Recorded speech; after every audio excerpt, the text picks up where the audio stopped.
بسم الله الرحمن الرحيم.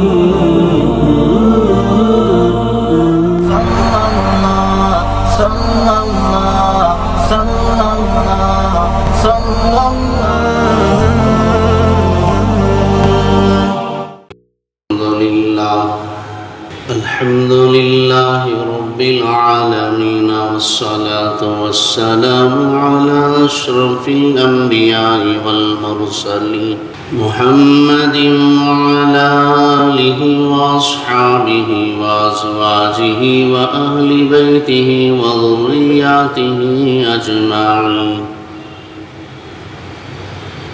أما بعد، فقد قال الله تبارك وتعالى في القرآن المجيد والفرقان الحميد: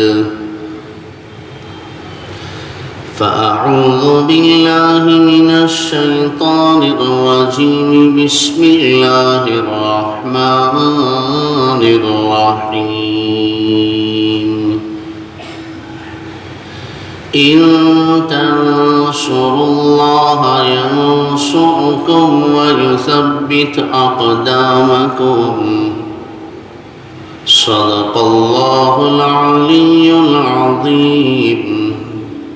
وقال النبي صلى الله عليه وسلم: عليكم بسنتي وسنة الخلفاء الراشدين المهديين، أو كما قال رسول الله صلى الله عليه وسلم: اللهم صل على محمد وعلى آل محمد وبارك وسلم. اللهم بارك على محمد وعلى آل محمد وبارك وسلم تسليما كثيرا كثيرا. بزرگان محترم و نوجوانان اسلام، اللہ تبارک و تعالی کا یہ قانون اور اصول رہا ہے، جو بھی اللہ کے دین کی مدد کرتا ہے یا دین اسلام کے لیے اپنے مال کی، جذبات کی قربانی دیتا ہے، اللہ تبارک و تعالی کبھی اس کو ضائع نہیں کرتا. ان اللہ لا یضیع اجر المؤمنین، اللہ مومنین کے اجر کو کبھی ضائع نہیں کرتا. وَكَانَ حَقًّا عَلَيْنَا نَصْرُ الْمُؤْمِنِينَ، اللہ فرماتے ہیں مومنوں کی مدد کرنا یہ ہمارا حق ہے، یہ ہماری ذمہ داری ہے. وَكَذَلِكَ نُنْجِي الْمُؤْمِنِينَ، ہم مومنین کو، مومن و مسلمان کو ایسے ہی نجات دیتے ہیں. اِنَّا كَذَلِكَ نَجْزِي الْمُحْسِنِينَ، ہم محسن اور نیک بندوں کو اسی طرح کا بدلہ دیا کرتے ہیں. بہرحال عنوان ہمارا جاری ہے. حبشہ کی ہجرت جن حالات میں، جس بے بسی میں اور جس قسم پرسی کی حالت میں اور جن مجبوریوں میں مسلمانوں نے، مکے کے مسلمانوں نے ہجرت کی، سخت شدید حالات اور مصائب کی زد میں حبشہ پہنچے ہی تھے کہ مکے کے لوگوں نے وہاں بھی مسلمانوں کو سکون کا سانس لینے نہیں دیا. وہاں بھی مسلمانوں کو مکے کے لوگوں نے پریشان کیا. اپنے وفد کو بھیجا بے شمار ہدایے اور تحائف دے کر. شاہ حبشہ نجاشی کے دربار میں یہ لوگ پہنچے اور ان کی شکایت کی اور ان کی واپسی کا مطالبہ کیا. میں نے ساری تفصیلات سنائی. حضرت جعفر رضی اللہ تعالی عنہ اس جماعت کی طرف سے ترجمان مقرر کیے گئے اور مکمل طور پر حضرت جعفر رضی اللہ تعالی عنہ نے شاہ حبشہ کے سامنے وضاحت کی کہ اے بادشاہ، ہمارا جرم صرف یہی ہے کہ ہم لوگ پہلے شراب پیتے تھے، اب ہم نے شراب کو چھوڑ دیا. ہم لوگ پہلے قتل و غارت گری کرتے تھے، اب ان چیزوں سے ہم باز آ گئے. ہم لوٹ مار کرتے تھے، اس کو ہم نے چھوڑ دیا. زنا کرتے تھے، سود کھاتے تھے، لڑکیوں کو زندہ دفن کر دیتے تھے، ننگے ہو کر کعبۃ اللہ کا طواف کرتے تھے، ہر پتھر کے سامنے سر جھکاتے تھے. ہم انسانوں کی شکل میں درندے اور موذی جانور بن چکے تھے. ان حالات میں ہمارے ہی شہر میں جس کے نام سے، جس کے حسب اور نسب سے، جس کی صدق و امانت سے، جس کی سچائی اور صداقت سے ہم سب واقف ہیں، جو بڑے اونچے اور شریف خاندان سے تعلق رکھتے ہیں، اللہ نے ایک نبی کو پیدا کیا. اذ بعث اللہ فینا رسولا، اللہ نے ایک رسول کو بھیجا، اس نے ہمیں نصیحت کی اور راہ راست پر لانے کی اس نے کوشش کی. اس نے ہماری اصلاح اور تربیت کی، برائیوں سے ہمیں روکا اور ہمیں حقیقت میں انسان بنایا. سچائی کی اس نے تعلیم دی، بڑوں کے ادب کا سبق پڑھایا. اس نے کہا کہ بیٹی سینے پر اٹھائے اور بٹھائے جانے کے قابل ہے، اسے قبر میں زندہ دفن نہ کر. اس نے ہمیں سبق پڑھایا کہ جس نے ایک بیٹی کی تعلیم اور تربیت کر کے اس کا نکاح کر دیا، اس کی زندگی کو بنا دیا، اس کے گھر کو بسا دیا، وہ جنتی ہے، جنت اس پر واجب ہو گئی. اس نے ہمیں تعلیم دی کہ یتیم کے سر پر محبت اور شفقت سے ہاتھ بھی پھیرتے ہو، جتنے بال اس کے سر پر ہیں اللہ اتنی نیکیاں تم کو عطا کرے گا. ہم تو یتیموں کو کھا جاتے تھے. اس نے سبق پڑھایا کہ سب سے بہترین گھر وہ ہے جس کے اندر یتیم رہتا ہو اور اس کے ساتھ اچھا سلوک کیا جاتا. اے بادشاہ، یہ تھے ہمارے وہ جرائم، یہ تھی ہماری وہ غلطی. ہم نے غلط راستے کو چھوڑ کر صحیح راستے کا انتخاب کیا. یہ لوگ ہمارے دشمن بن گئے. انہوں نے ہمارے بچوں کو مارا، انہوں نے ہماری عورتوں کو مارا، انہوں نے ہمیں بھوکا اور پیاسا رکھا. امید لے کر آپ کے شہر میں آئے ہیں اور یہ امید لے کر آئے ہیں کہ یہاں ظلم نہیں ہوگا، یہاں ہمارے ساتھ انصاف کیا جائے گا. بادشاہ نے پوچھا، اچھا تمہارے نبی پر جو کلام اترتا ہے اس کا کچھ حصہ مجھے سناؤ. حضرت جعفر طیار رضی اللہ عنہ نے سورہ مریم کی آیتوں کو سنانا شروع کیا.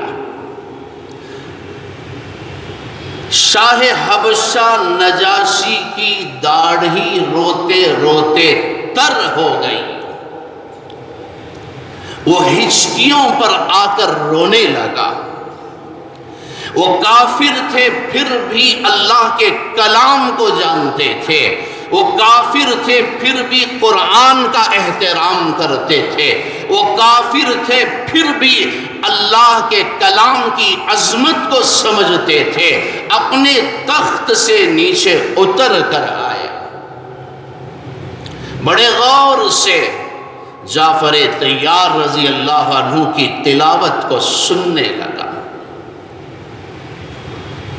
جیسے ہی تلاوت ختم کی اس نے کہا اللہ کی قسم یہ تو وہی کلام ہے، یہ تو اسی کلام کی روشنی اور اسی کا اجالا ہے، اسی کی علامتیں ہیں جو موسیٰ علیہ السلام پر اللہ نے جس کلام کو اتارا تھا۔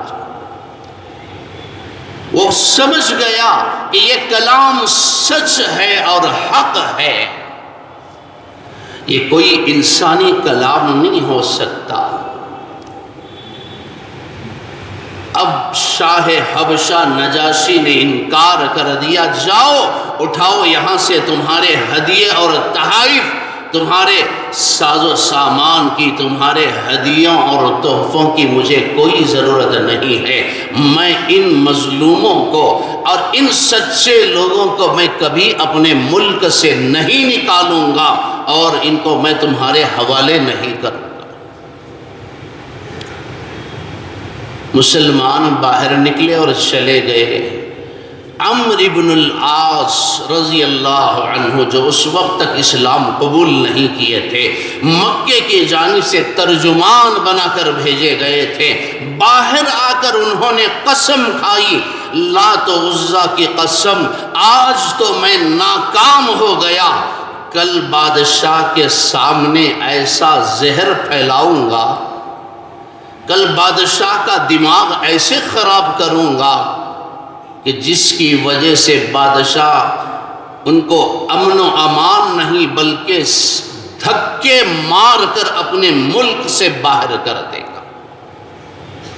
دیگر ساتھیوں نے کہا کہ دیکھ آج ہماری بہت بڑی بے عزتی ہوئی ہے، آج ہم بہت ذلیل اور رسوا ہو گئے، یہ ہماری ذلت اور رسوائی کے لیے کافی ہے کہ چل واپس مکہ چلتے ہیں۔ پھر بادشاہ کے دربار میں جانے کی ہمیں کوئی صورت نہیں ہے۔ اس نے کہا کہ نہیں، میں ایسا حربہ استعمال کروں گا کہ جس کی وجہ سے بادشاہ ہماری بات کو تسلیم کر لے گا۔ لوگوں نے پوچھا وہ کون سا ہتھیار اور حربہ ہے؟ عمرو بن العاص نے کہا کہ کل تمہیں پتہ چلے گا کہ میں کون سا کارڈ کھیلنے والا ہوں۔ اب دوسرے دن بادشاہ جب آیا تو عمرو بن العاص اپنے ساتھیوں کے ساتھ پھر آئے۔ شاہ حبشہ نے دیکھا کیا بھائی ابھی تک تم واپس نہیں گئے؟ عمرو بن العاص نے کہا کہ بادشاہ کل جعفر طیار نے جو تقریر آپ کے سامنے کی ہے انہوں نے پوری حقیقت کو آپ کے سامنے ظاہر نہیں کیا، انہوں نے آدھا آپ کو بتایا ہے آدھا چھپایا ہے۔ نجاشی نے پوچھا بتاؤ اس نے کیا چھپایا؟ عمرو بن العاص نے کہا کہ بادشاہ یہ لوگ عیسیٰ علیہ السلام کو اللہ کا بیٹا نہیں مانتے، مریم علیہ السلام کو یہ اللہ کی بیوی تسلیم نہیں کرتے۔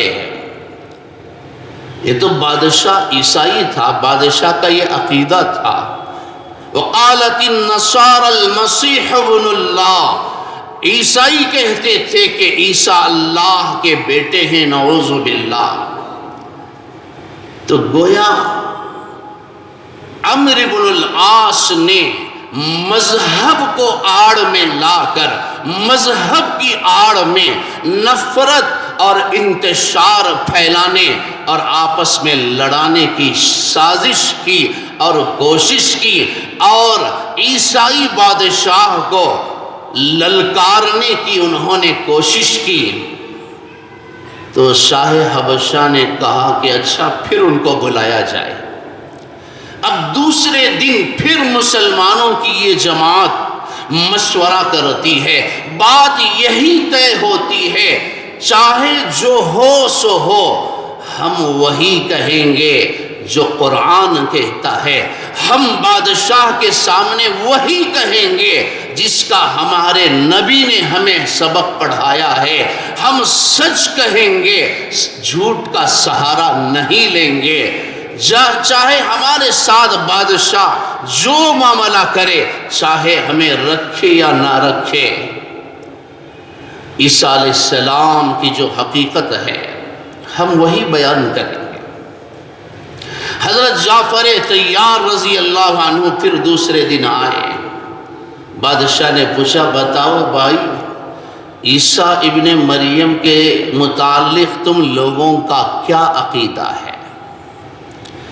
تم عیسیٰ علیہ السلام کو کیا سمجھتے ہو؟ حضرت جعفر طیار رضی اللہ عنہ نے کل سورہ مریم کا پہلا رکوع پڑھا تھا، آج دوسرا رکوع پڑھنا شروع کرتے ہیں۔ وَاذْكُرْ فِي الْكِتَابِ مَرْيَمَ إِذِ انتبذت مِنْ أَهْلِهَا مَكَانًا شَرْقِيًّا فَاتَّخَذَتْ مِنْ دُونِهِمْ حِجَابًا فَأَرْسَلْنَا إِلَيْهَا رُوحَنَا فَتَمَثَّلَ لَهَا بَشَرًا سَوِيًّا۔ پورا رکوع پڑھتے ہوئے پہنچے قَالَ إِنِّي عَبْدُ اللَّهِ آتانی الکتاب وجعلنی نبیا وجعلنی مبارکا اینما کنت واوصانی بالصلاة والزکاة ما دمت حیا وبرا بوالدتی ولم یجعلنی جبارا شقیا والسلام علی یوم ولدت ویوم اموت ویوم ابعث حیا۔ ان آیتوں میں اللہ تعالیٰ نے اس حقیقت کا اظہار کیا ہے، مریم ایک نیک اور پاک طینت خاتون ہے، ایک متقیہ عورت ہے، نعوذ باللہ وہ خدا کی بیوی نہیں ہو سکتی، وہ نبی کی بیٹی ہے، وہ نبی کی ماں ہے۔ اللہ نے اپنی قدرت سے اس کے پیٹ میں عیسیٰ جیسی اولاد کو پیدا کیا۔ ہوا عبد اللہ، ہوا روح اللہ، ہوا کلمت اللہ، بادشاہ جہاں پناہ عیسیٰ علیہ السلام بھی اللہ کے بندے ہیں، وہ اللہ کا کلمہ ہیں۔ اللہ کا کلمہ کا مطلب اللہ نے فرمایا کن ہو جا تو وہ ہو گئے، وہ روح اللہ ہیں۔ حضرت جبرائیل علیہ السلام نے مریم کے سینے پر پھونک ماری تھی، اللہ نے ماں کے پیٹ میں عیسیٰ کو داخل کر دیا۔ یہی حقیقت ہے، ہم عیسیٰ کو اللہ کا بیٹا نہیں مانتے، مریم کو نعوذ باللہ اللہ کی بیوی نہیں مانتے۔ سبحان اللہ، وہ ذات پاک ہے۔ قل هو اللہ احد اللہ الصمد لم یلد ولم یولد، نہ اس کے کوئی بچے ہیں نہ اس کے ماں باپ ہیں، وہ اکیلا ہے، اس کا کوئی خاندان نہیں ہے، اس کی کوئی فیملی نہیں ہے۔ ہم عیسیٰ علیہ السلام کو اللہ کا بندہ، اس کا رسول مانتے ہیں۔ شاہ حبشہ نجاشی اپنے تخت پر پڑے ہوئے ایک چھوٹے سے تنکے کو اٹھاتا ہے اور درباریوں کے سامنے دکھاتے ہوئے کہتا ہے کہ دیکھو، انجیل میں اور قرآن میں کوئی فرق نہیں ہے، انہوں نے بالکل سچی اور صحیح بات کہی، میں بھی عیسیٰ کو یہی سمجھتا ہوں، تم مانو یا نہ مانو، میں اس نبی کا کلمہ پڑھتا ہوں، اشہد اللہ الہ الا اللہ و اشہد ان محمد رسول اللہ۔ بادشاہ اپنے تخت کے سامنے، پوری رعایا کے سامنے، اپنے عزراء اور نوکروں خادموں اور غلاموں کے سامنے، مکے سے آئے ہوئے اس وفد کے سامنے کلمہ توحید پڑھ کر اسلام قبول کر لیتا ہے۔ میرے محترم بھائیوں، کتاب خدا کی وہ تاثیر دیکھی، کتاب خدا کی وہ تاثیر دیکھی، بدلتی ہزاروں تقدیر دیکھی۔ ادب نے کئی لوگوں کو عزت اور عظمت کی بلندیوں پر بٹھا دیا۔ شاہ حبشہ نجاشی نے قرآن کا احترام کیا، اللہ کے کلام کی عظمت کو اس نے سمجھا، اور اس دوران محمد الرسول اللہ صلی اللہ علیہ وسلم کا خط بھی اس کی خدمت میں پہنچایا گیا۔ اس نے رسول اللہ صلی اللہ علیہ وسلم کے خط کو اپنی آنکھوں سے لگایا اور کہنے لگا کاش مجھے موقع نصیب ہو، کاش اللہ کی جانب سے مجھے توفیق مل جائے تو میں اس نبی کی خدمت میں پہنچوں گا اور ان کے جوتے اٹھا کر اپنے سر پر رکھوں گا۔ اللہ مجھے توفیق دے دے تو میں ان کے قدموں میں بیٹھ کر اپنی زندگی گزاروں گا۔ یہ ادب تھا، یہ احترام تھا، با ادب با نصیب۔ بہت سارے ادب اور احترام کا لحاظ رکھنے والے اللہ ان کو عزت کی بلندیوں پر بٹھا دیتا ہے۔ عمر نے قرآن کا احترام کیا، اللہ نے امیر المؤمنین بنا دیا۔ بہن کے گھر میں جو آیت پڑی تھی اننی انا اللہ لا الہ الا انا فاعبدنی، قرآن کی آیت کا احترام کیا۔ حضرت عمر رضی اللہ عنہ اپنے دور خلافت میں عمرے کی نیت سے مکے کے حدود میں داخل ہوتے ہیں اور ایک پہاڑ کے پتھر پر جا کر کھڑے ہو کر رونے لگتے ہیں۔ سخت گرمی، دوپہر کا وقت تھا، امیر المؤمنین رو رہے ہیں۔ پوچھا امیر المؤمنین یہ کون سی جگہ ہے، یہاں کھڑے ہو کر کیوں روتے ہو؟ اوپر آسمان انگارے برسا رہا ہے، زمین توے کی طرح تپ رہی ہے، سارا قافلہ پریشان ہے، آپ یہاں کھڑے ہو کر کیوں روتے ہیں؟ امیر المؤمنین نے فرمایا میرے بھائیوں یہی وہ جگہ تھی جہاں دور جاہلیت میں عمر اونٹ چرایا کرتا تھا، ہماری کوئی حیثیت نہیں تھی۔ اِنَّا كُنَّا أَذَلَّ قَوْمٍ فَأَعَزَّنَا اللَّهُ بِهَذَا الْإِسْلَامِ فَأَعَزَّنَا اللَّهُ بِهَذَا الْقُرْآنِ، ہم ذلیل قوم تھے، مردار کھاتے تھے، شراب پیتے تھے، ہمارے اندر انسانیت نہیں تھی۔ اللہ نے اسلام کی برکت سے، قرآن کی برکت سے اللہ نے آج ہمیں کیسی عزت دے دی۔ ایک دور وہ تھا کہ عمر یہاں اونٹ چراتا تھا اور آج کا دور یہ ہے کہ عمر آج دنیا کا حکمران بن بیٹھا ہے۔ یہ قرآن کی برکت ہے۔ حضرت بشر حافی رحمت اللہ علیہ، ہدایت کا جب وقت آ جاتا ہے، وہ گھڑی، وہ ساعت، وہ سعادت مند لمحے آ جاتے ہیں تو اللہ تعالیٰ ایسے ہی راستے نکالتے ہیں۔ شراب کے نشے میں دھت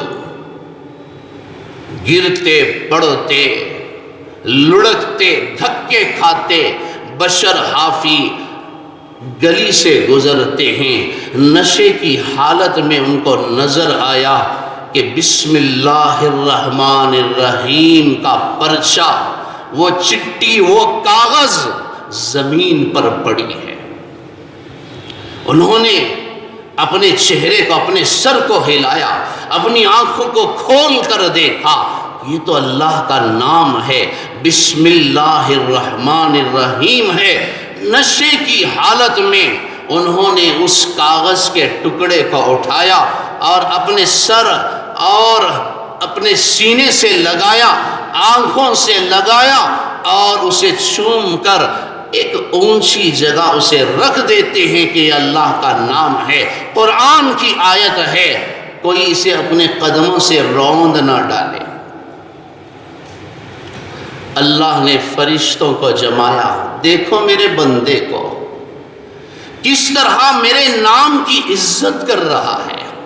اے فرشتوں گواہ رہو میری عزت کی قسم، جس بشر حافی نے میرے نام کی عزت کی ہے، میرے نام کا احترام کیا ہے، قرآن کی عظمت کو اس نے اپنے سینے اور سر پر اٹھایا ہے، میں پوری دنیا کے اندر اس کے نام کو روشن کر دوں گا۔ آج 100 سال کے بعد میں آپ کو بلال مسجد کے ممبر پر بیٹھ کر اس بندے کا واقعہ سنا رہا۔ عزت چاہتے ہو، ناموری چاہتے ہو، شہرت چاہتے ہو، حسن خاتمہ چاہتے ہو تو قرآن کا ادب کرو، قرآن کی عزت کرو۔ قرآن صرف وہ نہیں ہے جو کاغذ کے ٹکڑوں پر چھپا ہوا ہے، قرآن صرف وہ نہیں ہے جو صفحات کے اندر لکھا ہوا ہے۔ کسی کو نہیں معلوم کہ مومن قاری نظر آتا ہے، حقیقت میں ہے قرآن۔ وہ حفاظ جو آپ کی مسجد میں کام کرتے ہیں، وہ حفاظ جو آپ کے گھر، مکان، دکان پر، شو روم اور فیکٹری میں کام کرتے ہیں، وہ صرف ایک انسان نہیں ہے بلکہ وہ قرآن ہے جو چلتا پھرتا قرآن ہے۔ ان کی عزت کرو، ان کی عظمت کا لحاظ کرو، اللہ کے کلام کی نسبت سے ان کا احترام کرو۔ یہ تمہارے نوکر، خادم، غلام نہیں ہیں، اللہ نے کائنات کی بڑی دولت ان کے سینے میں رکھا ہے، جسے کائنات کی پوری دولت دے کر تم کبھی خرید نہیں سکتے۔ اس بچے کا احترام کرو جس بچے کو اللہ نے وہ عزت عطا فرمائی ہے۔ پورا حافظ قرآن تو بہت دور کی بات ہے، علماء نے لکھا ہے کہ ایک مدرسے میں پڑھنے والا چھوٹا سا طالب علم جو 2، 4، 5، 10 پارے حفظ کر لیتا ہے، مدارس عربیہ میں اس کا وقت گزرتا ہے۔ علماء نے لکھا ہے جب اس طالب علم کا کسی شہر، کسی قریے کے قبرستان پر سے گزر بھی ہو جاتا ہے، اس طالب علم کے گزرنے کی برکت سے اللہ تعالیٰ اس قبرستان کے مردوں پر سے 30 دن کے عذاب کو اٹھا لیتا ہے۔ کیا کبھی ہم نے سمجھا ان بچوں کی عزت کو؟ شرم کرو، ایسے مقدس بچوں کو ہم بچا ہوا کھانا کھلاتے ہیں، ایسے مقدس شخصیات کو جن کے قدموں کے نیچے فرشتے پر بچھاتے ہیں، یہ بچے ہم کو اس وقت یاد آتے ہیں جب ہماری بیٹی کے نکاح اور ولیمے میں مہمانوں کے نہیں آنے کی وجہ سے کھانا بچ جاتا ہے۔ شرم کرو مسلمانوں، ہم ان بچوں کو وہ کپڑا پہناتے ہیں جو ہمارے گھروں میں پیر پوچھنے کے بھی قابل نہیں ہوتا۔ حقیقت کی آنکھ کھول کر دیکھو کہ اللہ نے ان کو کیا عزت دی ہے۔ ایک کافر عیسائی بادشاہ کو اللہ نے قرآن کے احترام کی برکت سے کن عزتوں سے نواز دیا۔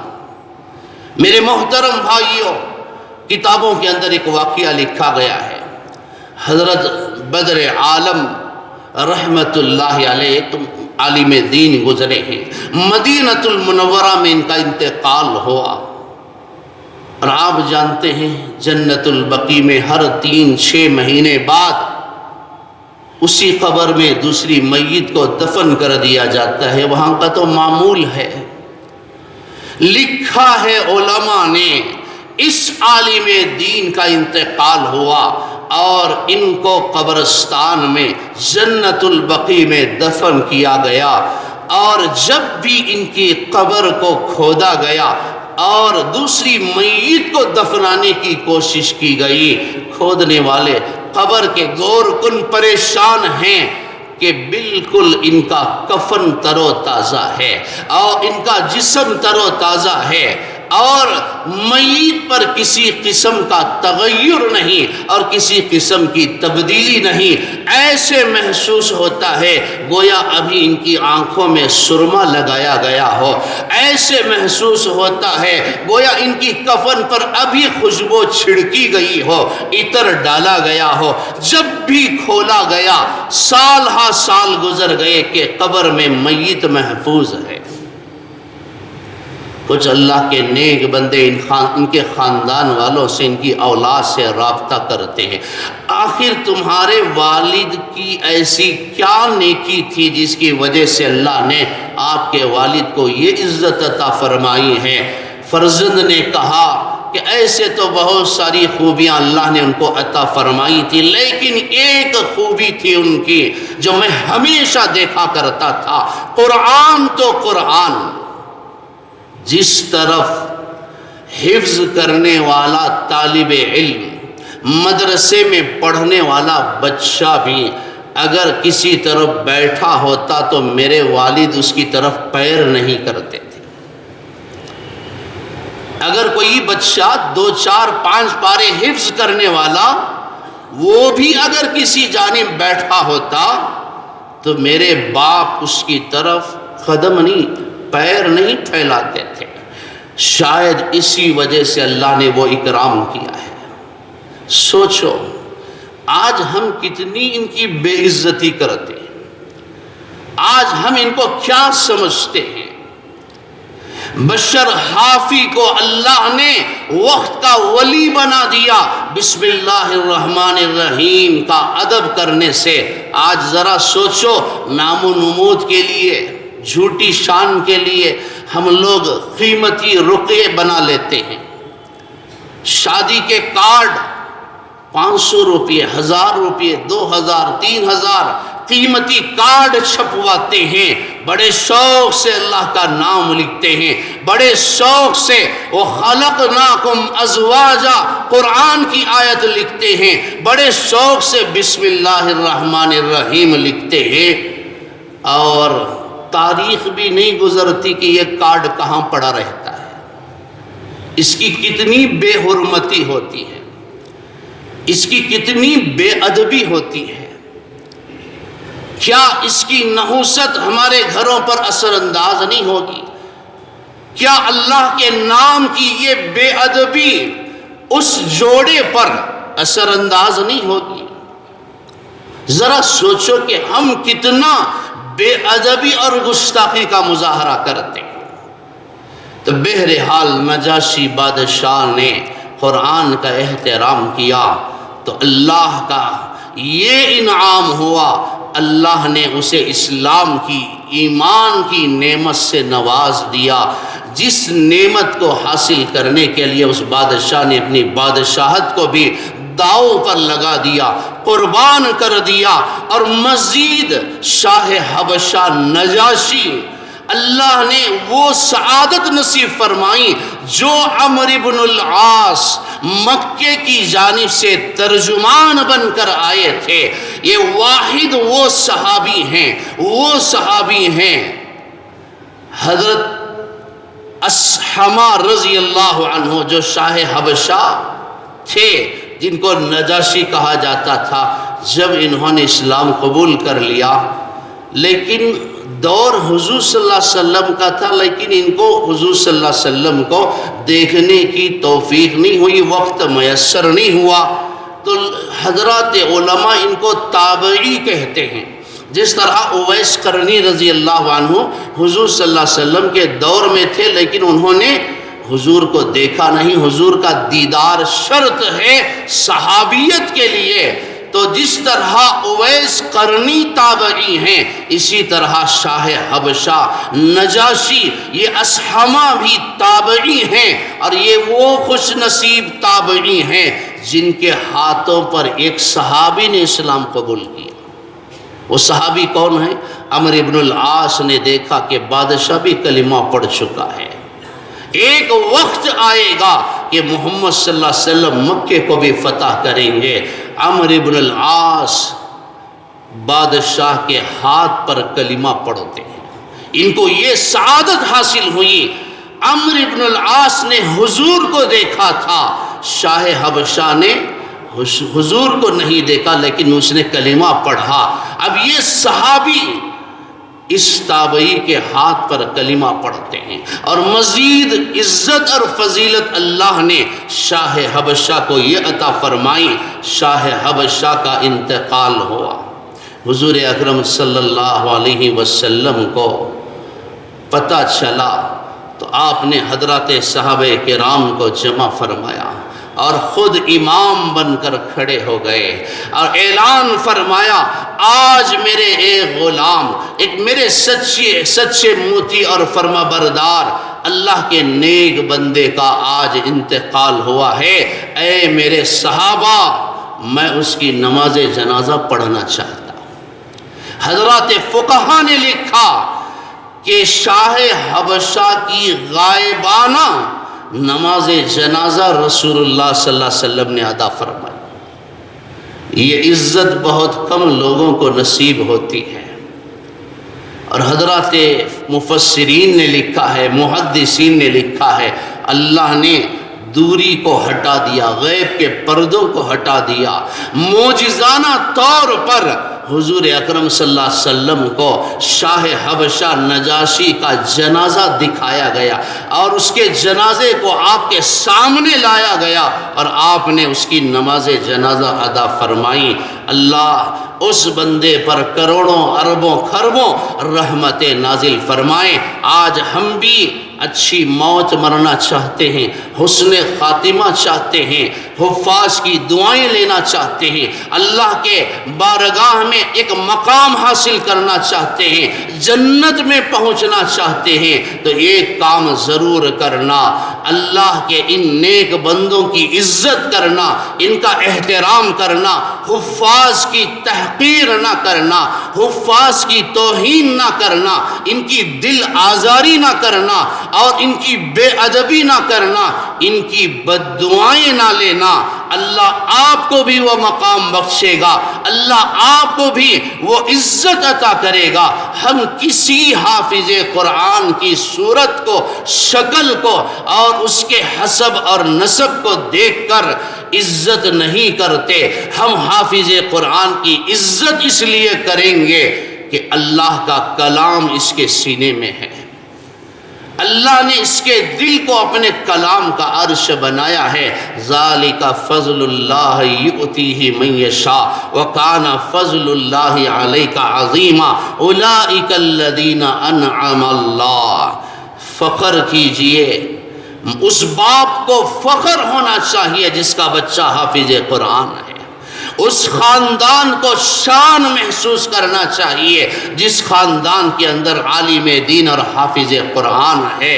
یہ کوئی مبالغہ نہیں، اللہ اور اس کے رسول صلی اللہ علیہ وسلم نے اس طبقے کو، حافظ قرآن کو، عالم دین کو یہ عزت عطا فرمائی ہے، یہ مقام عطا فرمایا ہے۔ مزید تفصیلات انشاءاللہ آئندہ جمعہ میں آپ حضرات کی خدمت میں عرض کروں گا۔ اللہ تعالیٰ سب سے پہلے بولنے والے کو، بعد میں سننے والوں کو، سارا عالم اسلام کو اللہ ان حفاظ کی، علماء کی قدردانی نصیب فرمائے۔ اللہ وہ بصارت نصیب فرمائے، وہ آنکھیں ہمیں عطا فرمائے جس کی وجہ سے ہم ان کے مقام عظمہ اور رتبہ بلند کو دیکھ سکیں، محسوس کر سکیں۔ اللہ ہم سب کو اس کی توفیق عطا فرمائے۔ وآخر دعوانا الحمدللہ رب العالمین۔ صلی اللہ